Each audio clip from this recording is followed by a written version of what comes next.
বাবাকে যখন বাঘটা নিয়ে যাচ্ছিল তখন তো আপনার বাবার কোথায় কামড় দিয়েছিল আর কি?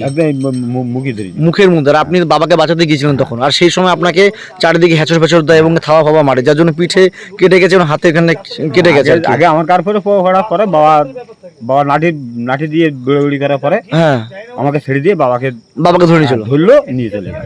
কানে করেছে এই আছে। আচ্ছা, এই দেখুন বন্ধুরা, এই চাবালি আছে। আচ্ছা, আর পিঠটা তো আপনারা দেখেছেন মাথার মধ্যে আছে।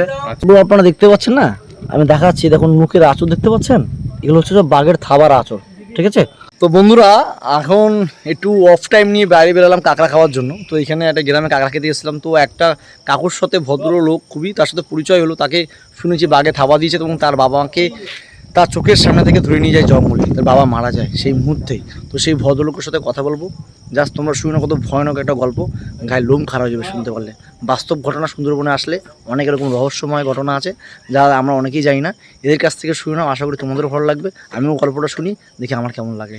সত্যি গায়ের লোমটা খারাপ হয়ে যাচ্ছে। তার নিজের ছেলের সামনে নিজের বাবাকে নিয়ে চলে যায়, ছেলেকে বাঁচানোর জন্যই বাবা ছাপিয়ে পড়ে এবং কি তার ফলে তার বাবাকে নিয়ে চলে যায়, ছেলেকে ছেড়ে দেয়। ঘটনাটা শোনো, সত্যি চোখে জল আসার মতন ঘটনা, এবং ঘটনা যেমন কারো আর না ঘটে। শুনে নাও কাকার মুখ থেকে। জাল বাতিকে আমরা জাল ঘিরে নেব সেই দাঁড়াইছি, উনি জঙ্গলের মধ্যে থেকে যেরকম কুকুর দৌড়ি আসে ওরা রিসিভ করে মোটামুটি আমার আগে গার ভরে আমাকে বললো। আচ্ছা, আমাকে বাঁচার জন্য বাবা গিয়ে হামি হলো। ওকে, হামি হওয়ার পরে আমাকে চড় মেরে ফেলে দিয়ে বাবাকে ধরলো, ধরে নিয়ে চলে গেল। বাবার সাথে লড়াই করতে করতে গেলাম। আচ্ছা, গিয়ে কিছু হাতা মারলো গায়ে। আচ্ছা, মারা পরে ওখান থেকে এসে কিছু আবার এসে দেখি আমার যে 5 জন আছে 7 জন গিয়েলাম। আচ্ছা, একজনকে নিয়ে চলে গেল। ঠিক, এবার থাকলাম 6 জনা।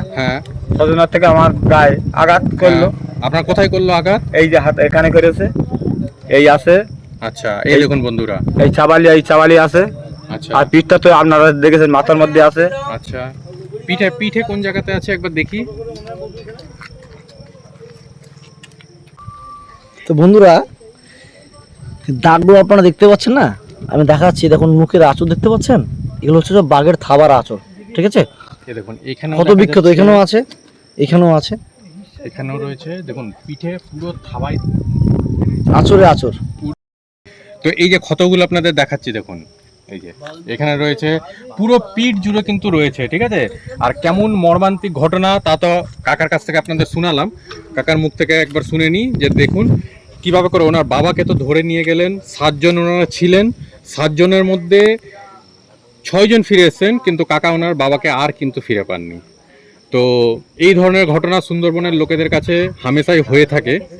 তো যাই হোক, কাকা আজকে আমাদের মধ্যে আছে, খুব ভালো লাগলো, কিন্তু আগামীতে যাতে এরকম ঘটনা যাতে আর না হয় সেটা সবসময়ের জন্য চেষ্টা করব। আর এই ধরনের লোকের যাতে ক্ষতি যাতে না হয় সেটাও আমি যেমন বলে রাখছি, একই রকমভাবে আপনারাও কিন্তু এই সমস্ত গরিব মানুষগুলোর জন্য আপনারাও কিন্তু সবসময়ের জন্য কিন্তু ভাববেন, যাতে এনারা যাতে এই ধরনের বাঘের যাতে শিকার থেকে যাতে পরিস্থিতির যাতে সম্মুখীন যাতে নেক্সট যাতে না যাতে হতে হয়। কাকা, তোমার যখন বয়স তখন কত ছিল তোমার? ওরকম 20 তখন তোমার 20 বছর বয়স। তোমার যে কপালে দাগটা, এই যে দাগটা কিসের? ও একটা মৃগ চাকে তো ছোটবেলায়। তাই? ও, তো বেসিক্যালি তোমাকে আমার একটা কথা বলি, কথাটা হচ্ছে যে তোমার ভয়টা ছিল না তখন 20 বছর বয়সে? আর তখন আর সংসার টানবে না, তখন ভয় করলে কি সংসার চলবে? তাই? তোমার লাইফে তুমি বাঘ কবার দেখেছো? নাই রে, বাঘ মোটে গুনতির বাইরে। তোমাদের এই গ্রামে শুনেছি এসেছে? হ্যাঁ, ওই এখানে ছিল, সেটা ওই গোপাল বলে একজন আছে ওই ধারে। হ্যাঁ,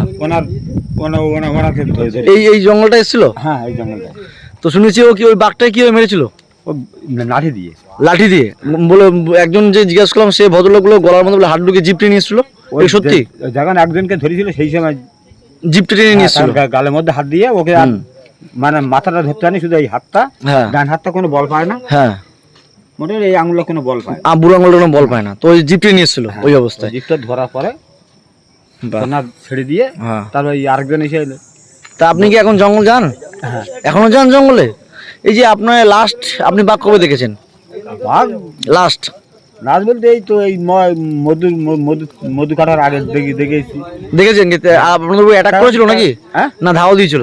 না না এমনি গাং ঘর আছে তখন দেখি তখন দেখেছিলেন পার হওয়ার জন্য। তো মোটামুটি তিনজন ছিলাম, আমরা তো কলকাতার মানুষ, আমরা তো সুন্দরবনের সম্বন্ধে কোনো আমাদের ধারণা নেই। এখন ছিলাম মাত্র 3 জন আমরা। ও মুখবি আছে দেখি উনি পার হচ্ছে দেখা।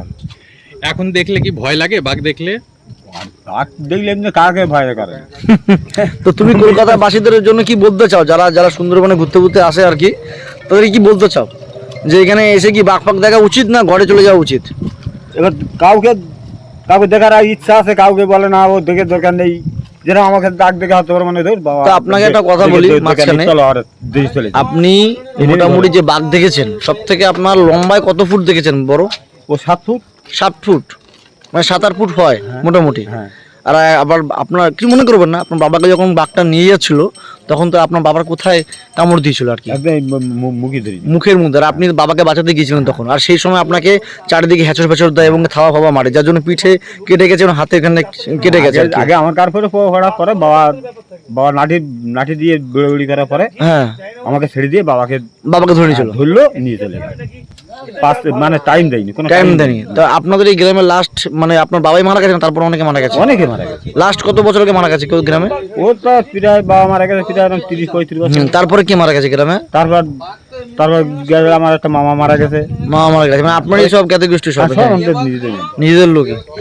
বাঘ যাদেরকে ধরে তাদেরকে কি মানে পুরো একবারে নিয়ে যায়, মানে কি তাদের কি পরবর্তীতে কি বডি পাওয়া যায় নাকি সেই বডিটা পর্যন্ত পাওয়া যায় না? বডি জঙ্গলের মধ্যে খুঁজলে পাওয়া যাবে। আচ্ছা, জঙ্গলের মধ্যে বডি খুঁজলে বডি পাওয়া যাবে, কিন্তু আপনারা কি এবার দেখা যাচ্ছে ওই বডিটা আমি হয়তো আনতে যাচ্ছে, এবার দেখা যাচ্ছে তাকে ছেড়ে দিয়ে আর একজনকে ধরে নিচ্ছে, সেখানে এবার দেখা যাচ্ছে 1 থেকে 2 কি 3টে ক্ষতি হচ্ছে। হ্যাঁ, আরো 2-3 জনকে ক্ষতি করে দিতে পারে, হ্যাঁ, যার জন্য তখন আপনাদেরকে বাধ্য চালিয়ে হয়ে ছেড়ে জন্তু, দিতে হয়। ওর তো কোনো গ্যারান্টি নেই। না, তার জন্য তখন বাধ্য হয়ে তখন আপনাদেরকে হ্যাঁ, ছেড়ে বাধ্য দিতে করে হয়। তখন কি করা হয়, হ্যাঁ, নাচটা না আনা হয় না, হ্যাঁ, যে বাবা মরে গেছে নিয়ে কি ফালতু করবো? ঝামেলা হ্যাঁ, কাছারি থানা কোর্ট হবে, হ্যাঁ, ওইখানে অনেকে আনে অনেকে আনে না। অনেকে হয় না। ঠিক আছে।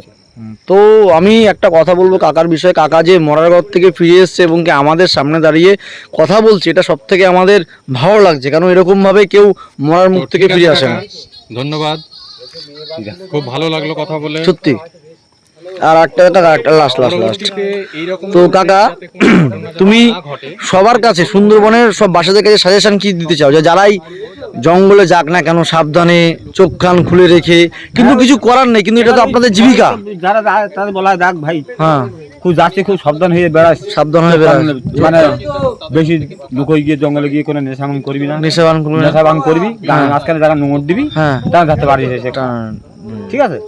আবার জঙ্গলের খাড়ির মধ্যে কোনো নেশা ভাঙ করা হয় না, তারই মধ্যে বিখালে ওই সেদিন হয়ে যায়। কিন্তু এই যে এখন আবার শুনলাম যে এখন মৎস্যজীবীরা 9 মাসে 8 মাসের জন্য আবার চলে যাচ্ছে, তাদের মধ্যে যারা নৌকো নিয়ে যাবে আদৌ আসবে কি না আসবে বাড়ির লোক জানে না, কোনো গ্যারেন্টি নেই। কোনো গ্যারান্টি নেই। যারা মাছ ধরতে যাচ্ছে, আমি আজকে দেখলাম এখানে সব নৌকো করে সব যাচ্ছিল, 7 মাস 8 মাসের জন্য চলে যাচ্ছে। না, ও হ্যাঁ।